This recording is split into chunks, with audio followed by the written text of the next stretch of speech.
Okay, sit down for this because it is hot royal tea. Prince William? Oh, he is done. Not annoyed, not bothered. He's in full don't you dare speak my name mode. And all of it. It's because of King Charles's latest wild move. Guess what he's trying to do? You won't believe it. King Charles is apparently trying to make peace with Prince Harry.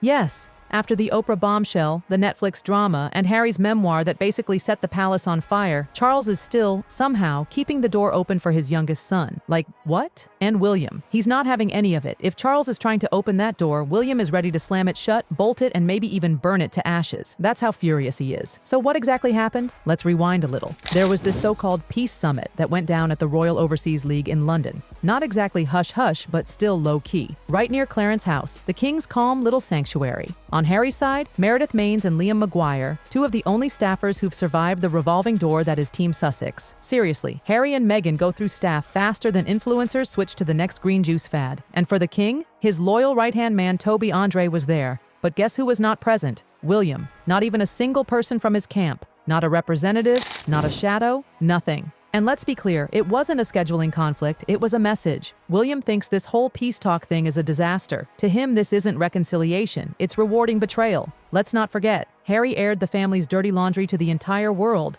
Netflix specials, TV interviews, and oh, that book. And now Charles wants to hug it out, have tea, and move on. William is fuming. And insiders, they're spilling. One even told Page 6 that William absolutely effing hates Harry. Their words, not mine. That's not brotherly tension, that's war. But this isn't just about Harry. William sees the bigger picture. He's the future king, the next monarch. If there's going to be a deal with Harry, he needs to be in the room. Otherwise, what's the point? Imagine trying to fix the Middle East and forgetting to invite the US president. Yeah, that level of absurdity. And then, oh boy, there's Catherine. Harry didn't just come for William. In his memoir, he dragged Kate too. Painted her like some cold-hearted, stiff villain from a period drama. That wasn't just rude, it was low, especially now after everything she's gone through, her cancer battle, her strength, her grace, and Harry just threw her under the bus? William hasn't forgotten that, and he sure as hell hasn't forgiven it. You don't come back from that. Not in this family, not in any family. Period. Meanwhile, Charles seems to be living in some royal fantasy. A delusion where he's this wise old monarch granddad who can magically fix everything with a smile and some Earl Grey. But William? He sees through it. To him, Harry's not coming back for healing. He's coming back because he's desperate, broke, flailing, trying to reboot his image before the next documentary or book drops. A handshake with the king? That's just good PR for Harry and Meghan. It gives them that shiny royal glow again. But William? He refuses to be a part of their rebrand. Not now, not ever. And here's what's wild. William isn't just being dramatic, he's being strategic. He knows what's at stake. The monarchy has survived scandal after scandal. But Harry and Meghan, they didn't just burn bridges, they sold the ashes to Netflix for a multi-million-dollar deal. William gets it. He understands image, legacy. And right now, Charles is risking everything the family stands for, all for a photo op with a son who turned the firm into a circus. Let's be real. Every time Harry talks about forgiveness or healing, it's always followed by some new headline, some new special, some new betrayal. He's said one thing and done the opposite so many times, it's practically his brand now. And William? He's tired of the games. But what really truly breaks his heart? The Harry he knew, the brother who joked with him, worked with him, grieved with him, that Harry is gone. Replaced by someone he barely recognizes. Someone who, in his eyes, is being completely controlled. And Charles? Charles is stuck between the throne and a father's guilt. But William is done waiting around. A king isn't supposed to lead with feelings. A king leads with strength. That's what William believes. That's what the Queen did. When things got messy, she didn't flinch. She stood firm. William is ready to do the same. And let's not even start on the titles. Harry and Meghan still call themselves the Duke and Duchess of Sussex, still use the HRH even though they left. They literally walked away from the family, trashed them, and still cling to those royal names like lifelines. To William, that's the biggest slap in the face. Like quitting your job, insulting your boss in public, then showing up and asking for free stuff at the office party. Now? The palace might be quiet on the outside, but inside, it's chaos. William is drawing lines, sharp ones. He's planning for the future, quietly but with full intention. When he takes the throne, there will be no space for half-in, half-out royals. No guest appearances, no comebacks. He's cleaning house.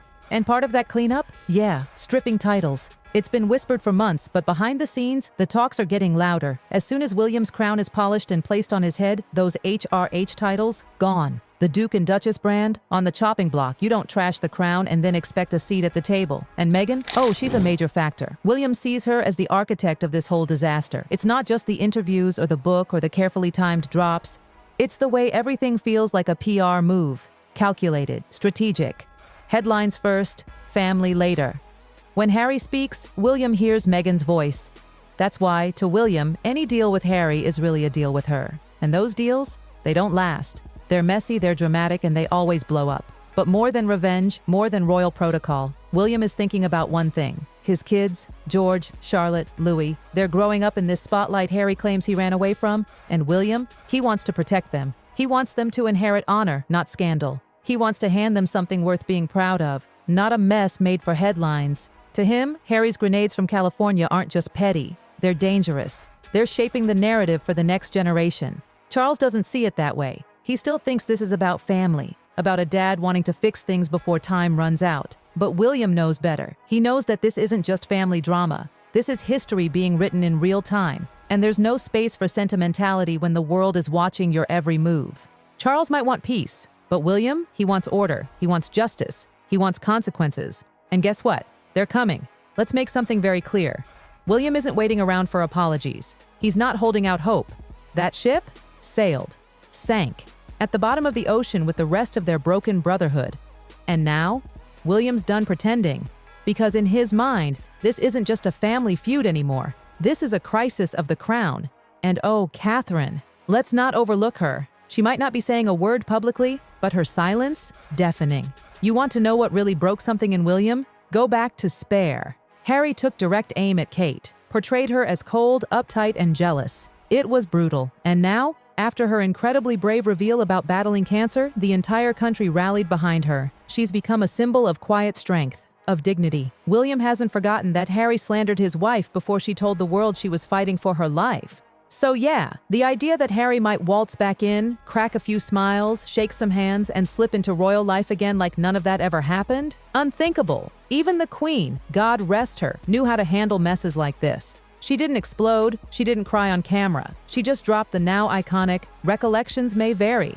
A polite way of saying, "We know you're lying," without ever raising her voice. William learned from her. No dramatic statements, no sit-down interviews, but don't be fooled, he's making his moves. Quietly, forcefully. And one thing is absolutely clear. If Charles wants to offer olive branches, he'll be doing it alone. Because for William, this isn't just about Harry or Meghan. It's about what comes next.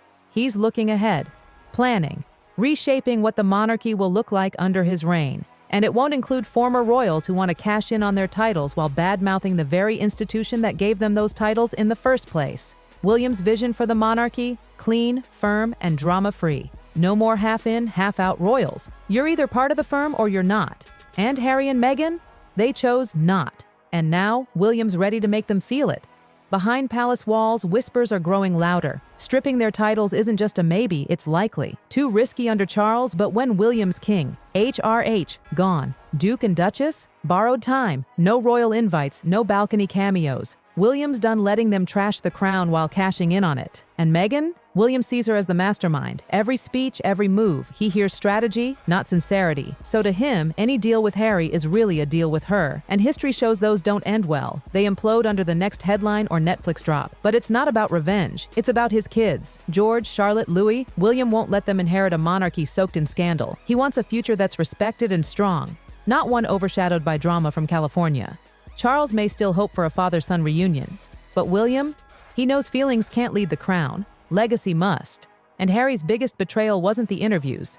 It was thinking he could come back without taking responsibility. That's when William shut the door, locked it. And insiders say it's staying shut. So now, Charles is caught in the middle. But when William becomes king, the rules will change. Peace won't come with hugs, it'll come with boundaries, consequences. Because this new royal era, it's not forgiving. And for Harry and Meghan, the door is closing, fast, closing, fast.